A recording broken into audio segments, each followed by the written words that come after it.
guys. Today I am talking about how to reverse video in Premiere Pro. This is a very easy and simple task. You can see video on my timeline.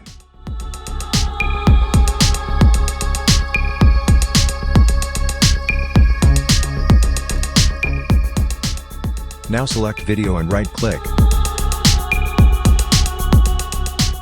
Then click Speed, Duration. Then you can see new window. Then tick Reverse Speed.